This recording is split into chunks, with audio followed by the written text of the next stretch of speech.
Podcastan gini bisa ditangkep Pak ya. Iya. Untung waktu itu belum ada alatnya. Ngomong dikit aja, salah dikit bisa hilang. Iya, Kalau tangkep aja ketahuan, kalau hilang aja nggak iya. tanpa ditangkep kan itu yang celaka kan. Iya. Tulisan Pak Harto enak zamanku tuh. Gitu. Jadi enak zaman Pak Harto kenapa? Di zaman Pak Hartonya cuma satu itu. Di zaman sekarang banyak Pak Harto.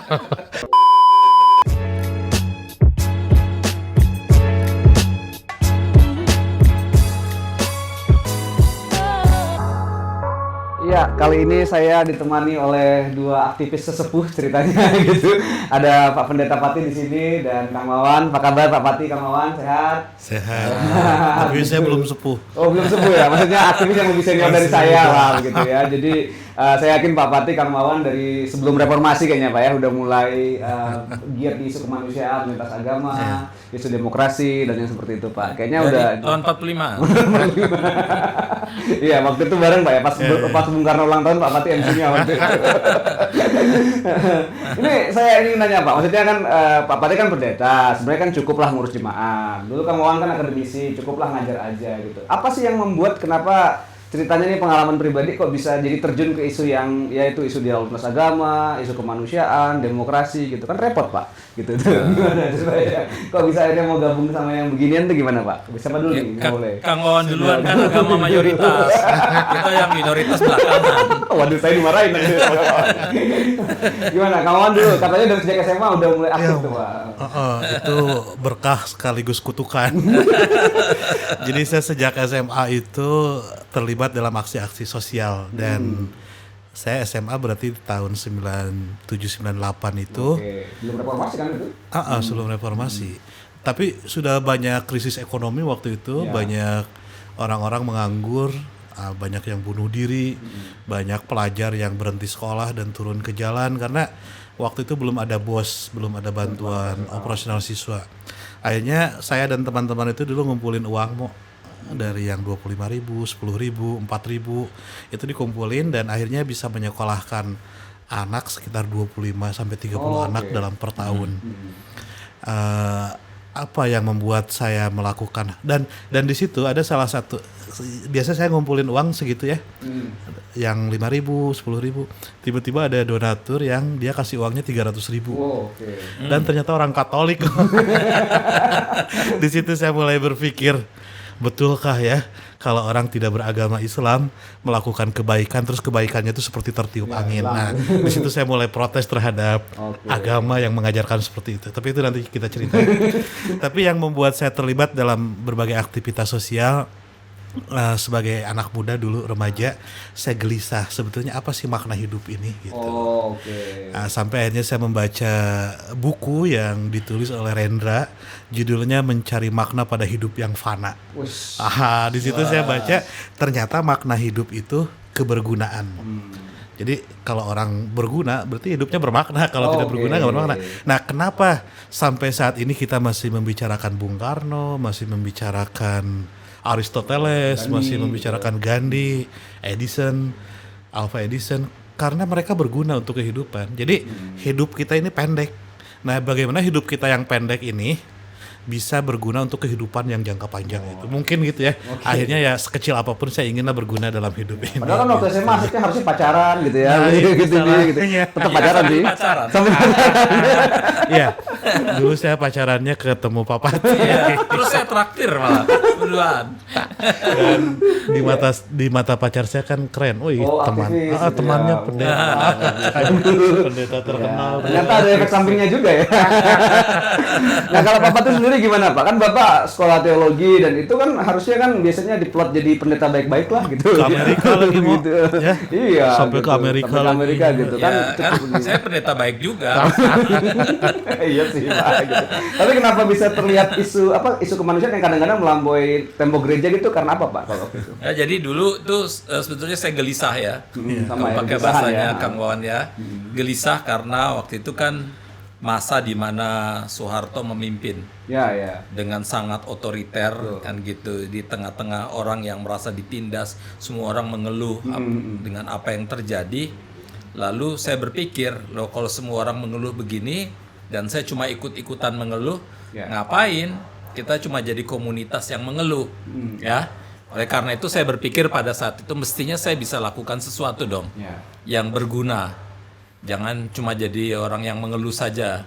Kan mestinya lakukan sesuatu yang kreatif, yang bermanfaatkan bagi masyarakat, Ya. bagi kemanusiaan, bagi bangsa. Nah, oleh karena itu memang saya langsung terpikir terjunlah ke situ. Sehingga di dalam kondisi yang terjun begitu dan merasa, waduh ini ternyata kemampuan kapasitas saya kurang banget ya. Oke. Kita nggak bisa juga cuma demo-demo aja, kan mesti memberikan pemikiran. Karena orang yang menindas juga ada pemikiran-pemikirannya juga kan, Ya, cerdas-cerdas. Oleh karena itu kan mesti di-argue dengan pemikiran yang lain kan gitu. Sehingga terpikir saya harus studi nih di Amerika Serikat. Gitu. Wes. Nah, atas bantuan Tuhan, gitu ya, anugerah studi. Tuhan. Akhirnya bisa studi dan sebagainya dan sampai di sana juga saya setelah lulus sudah ditawarkan untuk jadi dosen di situ sebetulnya. Tetapi karena panggilannya untuk Indonesia, jadi ya udah saya mesti tetap pulang ke Indonesia yang harus berguna bagi bangsa dan negara sekecil apapun. Ini ngutip Pak Kang Wawan lagi. Jadi kalau benang-benangnya sama ya, itu kegelisahan terus juga menganggap bahwa itu hal yang memang penting untuk dilakukan supaya hidup kita berguna ya. Betul, betul. Iya. Makanya Gunawan, Mo. Oh iya, betul juga sih ya, benar-benar. Tapi mau betul mau tadi cerita-cerita demo, saya juga ngalamin demonstrasi. Waktu awal-awal belajar demonstrasi kan kita teriak-teriak ya Nah, ke kantor bupati, ternyata salah kantor. Kantor DPRD benar. Itu puskesmas. Saya juga pernah mau demo gitu ya di kantor desa.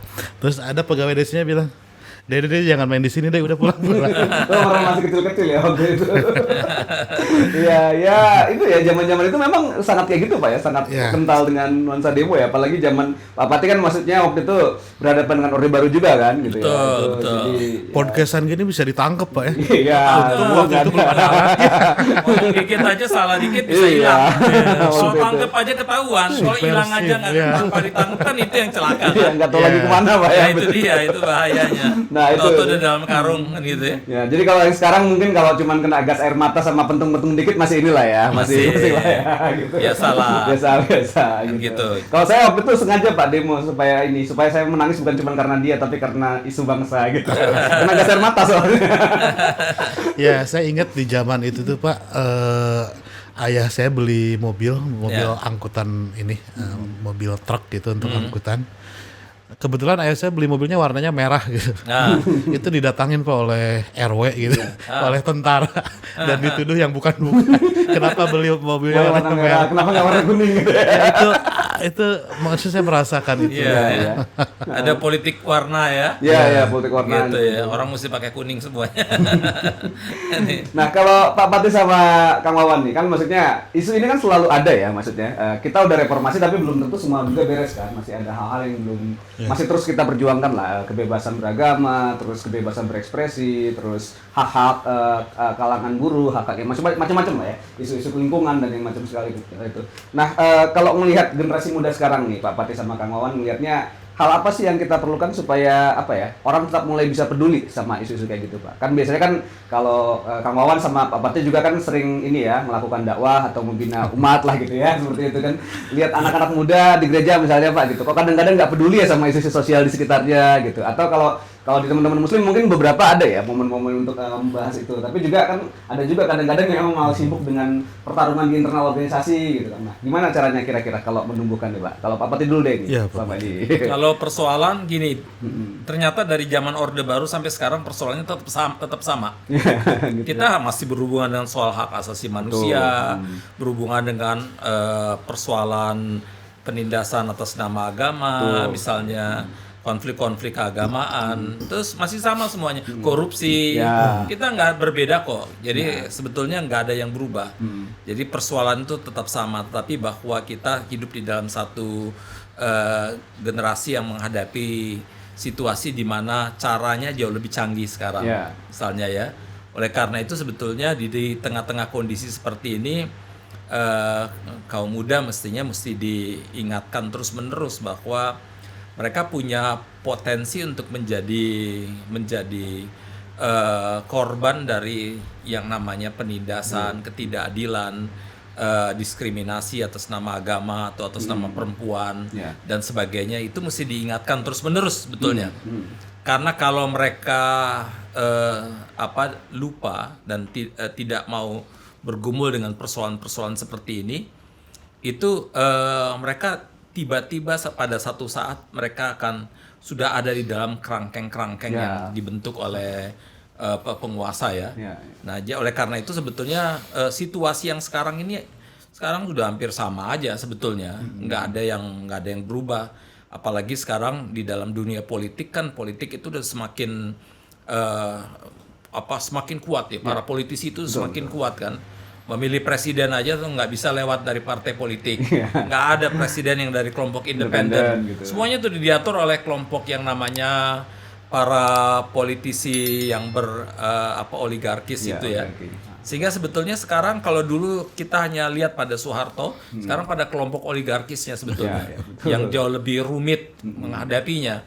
Itulah sebabnya sebetulnya ini membutuhkan energi dan kreativitas inovasi yang sangat hebat dari kaum muda ini untuk digerakkan supaya melalui berbagai cara, termasuk melalui media sosial dengan segala macam, mereka bisa memanfaatkannya untuk memperkuat demokrasi di Indonesia, termasuk dalam soal kesetaraan dan keadilan. Ya, itu jadi ini ya concern sekarang sebenarnya kan ya. Jadi maksudnya kan permasalahan kita masih banyak yang belum beres kan, maksudnya isu-isu yang lain gitu, korupsi di isu lingkungan, di isu buruh, di isu itu kan. Dan ya itu. Makanya betul banyak tulisan di pantat truk itu. Tulisan Pak Harto enak zamanku tuh. Jadi enak zaman Pak Harto kenapa? Di zaman Pak Hartonya cuma satu itu. Sekarang banyak ya. Di zaman sekarang banyak Pak Harto. Di daerah-daerah udah banyak Pak Harto. Ada Pak Harto dalam wujud, bermetamorfosis. Ada Parto kecil. Gitu. Ini tanpa mengurangi jasa Parto juga ya, karena dalam konteks pencerahan Orde Barunya. Karena kata Gus Dur, Parto tuh punya banyak jasa, tapi dosanya banyak juga. Tapi ya kita ingin coba menilai secara adil. Ya, saya melihat gitu. Dulu Pak Hartonya satu, sekarang semua orang berpredikat Pak Harto sebetulnya. Nah, yang kedua terkait dengan diskusi kita, Cak Nur pernah ditanya, Cak Nur, Prof. Nurholis Majid ya, kita harus memperbaiki bangsa ini mulai dari mana? Kata Cak Nur, bisa dari mana aja. Karena dari semua itu kita bermasalah. Bisa mulai dari hukum, bisa mulai dari pendidikan, bisa mulai dari wacana keagamaan, bisa mulai dari ekonomi. Karena dalam semua hal kita masih bermasalah. Jadi ya butuh aktivis di lintas sektoral itu. Jadi itu satu. Jadi kita bisa dari isu mana aja untuk memperbaiki Indonesia. Tapi nanti kalau satu sudah selesai kan merembet juga ya. Kalau ekonominya bagus, pendidikan meningkat, atau kalau pendidikan meningkat, angka pekerjaan naik dan ekonomi naik dan seterusnya. Saya lihat pengalaman beberapa teman gitu Pak, Kang. Jadi mulai dari satu isu yang misalnya dia concern di teman-teman dengan disabilitas gitu ya. Ternyata akhirnya dia peduli, ada masalah lain ternyata. Iya betul, karena berkaitan satu sama lain. Dan itu memang membutuhkan yang namanya kolaborasi. Jadi yang dari mereka yang menguasai politik, yang menguasai hukum, menguasai agama, ilmu lingkungan, apapun sekarang semuanya harus berkolaborasi. Ini penguasa air, penguasa api, penguasa air. Faktanya semua di ini ya, disambungkan elemen ya, semua elemennya digabungkan gitu. Semuanya bermasalah. Dan menyelesaikan satu itu beres di kayak kalau pipa air tutup satu, bocornya yang lain gitu ya. Jadi semuanya harus bersama-sama nutup bareng gitu kan. Dan selain Cak Nur, Gus Dur juga pernah ditanya, Gus, apa nih yang harus kami berikan untuk NU gitu ya? Karena memberi kepada NU berarti memberi kepada bangsa. Gus Dur jawabnya gini, ya apa aja yang kamu bisa. Jadi, itu buat saya jadi rumus. Jadi kata-kata Gus Dur itu menjadi rumus dalam mengajak anak muda. Kita nggak bisa memaksakan anak muda untuk ikut pikiran kita. Nah, yang penting itu kita memberi stimulans. Jadi anak muda kita akan bekerja untuk Indonesia sesuai dengan apa yang dia suka gitu. Ya kalau dia misalnya tukang bikin game, dia akan bikin game bagaimana di game itu membangkitkan misalnya nasionalisme atau membangun solidaritas. Nah, saya kan nggak ngerti tentang game. Jadi kalau saya intervensi di dunia anak muda itu nggak masuk. Jadi yang harus kita berikan itu mungkin stimulansnya gitu. Tadi supaya muncul itu ya, muncul kegelisahannya dan muncul ingin memberi nilai guna lah ya kepada hal itu. Nah itu Pak, kalau di gereja sendiri gimana Pak itu Pak? Ada tips tersendiri nggak supaya selama ini gitu menjebak anak-anak muda yang lain gitu? Termasuk menjebak saya mau. Iya, menjebak yang lain gitu Iya. kan. Kok bisa jadi akhirnya distimulus gitu kan? Jadi kan karena kan kadang-kadang minatnya beda-beda Pak ya. Ada yang memang suka seni, ada yang suka apa gitu, ada yang jago di bidang tertentu gitu. Tapi belum tentu juga peduli pada isu sosial gitu. Tapi bikin klik gitu, dapat akhirnya dia masuk gitu kayak gimana Pak? Ya memang yang penting sekarang memang para rohaniawan di gereja ya mesti tadi seperti yang dikatakan oleh Kang Wawan tadi. Jadi jangan mata kuda cuman memikirkan bahwa para pemuda dididik untuk meningkatkan kerohanian saja. Nggak cukup. Sekarang dia harus dididik misalnya diskusi-diskusi tentang hal-hal yang tentang Indonesia, misalnya tentang korupsi, tentang lingkungan hidup, tentang ketidakadilan terhadap kaum perempuan misalnya. Itu diajak diskusi-diskusi begitu, lalu kemudian diajak juga untuk kesadaran bahwa mereka hidup di tengah-tengah dunia yang plural ya, yang penuh dengan masalah, tapi juga dunia yang plural tapi juga radikal, gitu ya.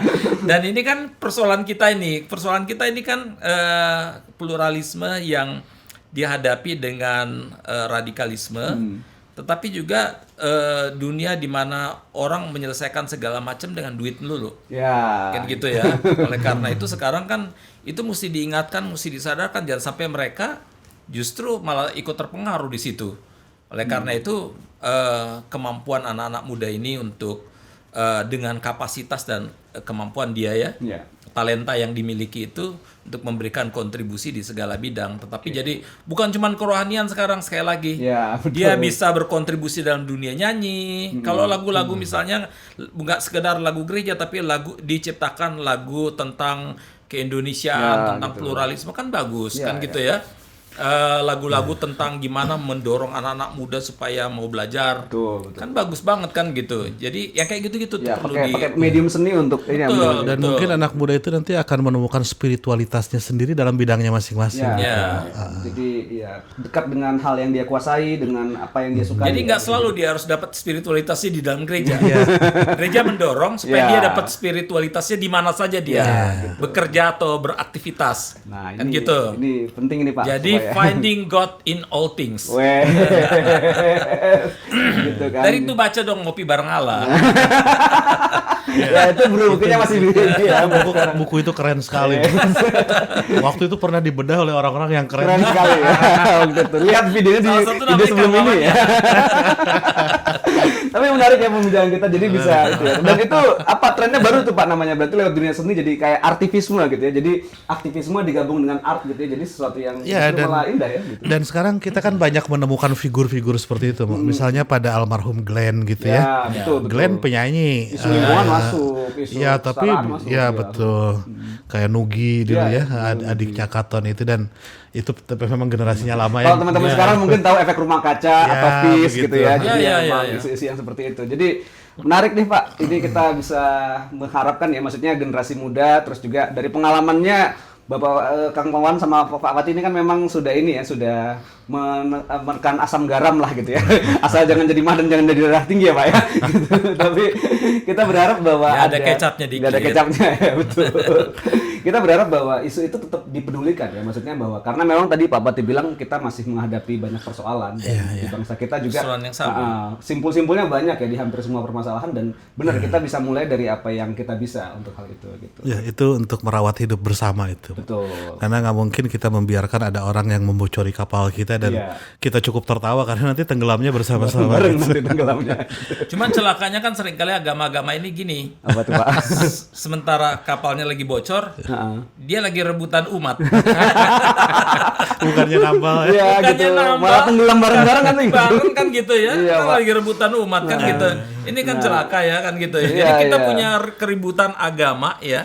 Soal rebutan umat, soal saling sesat menyesatkan, itu nggak ada hubungan dengan persoalan masyarakat. Iya, betul. Jadi betapa tidak relevannya agama itu dibuat di tengah-tengah masyarakat, di tengah-tengah ketidakadilan, kelaparan, di tengah-tengah penderitaan mereka, karena agama masih berpikir rebutan umat sementara persoalan berbeda. Padahal dulu nabi-nabi itu turun untuk menjawab persoalan. Nah, itu. Sekarang malah mereka bikin tambah persoalan. Ini inilah curhat dua pimpin umat teman-teman gitu ya. Kita berharap sebenarnya spiritualitas dalam agama masing-masing itu mendorong ya supaya menemukan spiritualitas yang luar biasa di karya-karya yang kita sebutlah sebagai aktivis, tapi dalam pengertian bahwa karya yang berguna ya buat sesama umat manusia, buat bangsa kita gitu. Jadi makasih Pak Pati, Kang Wawan udah berbagi sharingnya ini ya, sharing pengalamannya masa lalu dan masa kini gitu ya dengan berbagi aktivisme. Nah teman-teman yang menonton juga bisa dapat ya, bisa inspirasi supaya kita gimana caranya kita bisa menumbuhkan kepedulian terhadap isu-isu sosial kepada generasi muda dan juga terus bagian dari spiritualitas kita. Sampai jumpa di obrolan opini BRT berikutnya. Terima kasih Kang Wawan, terima kasih Kak Pati, terima kasih semuanya teman-teman semua.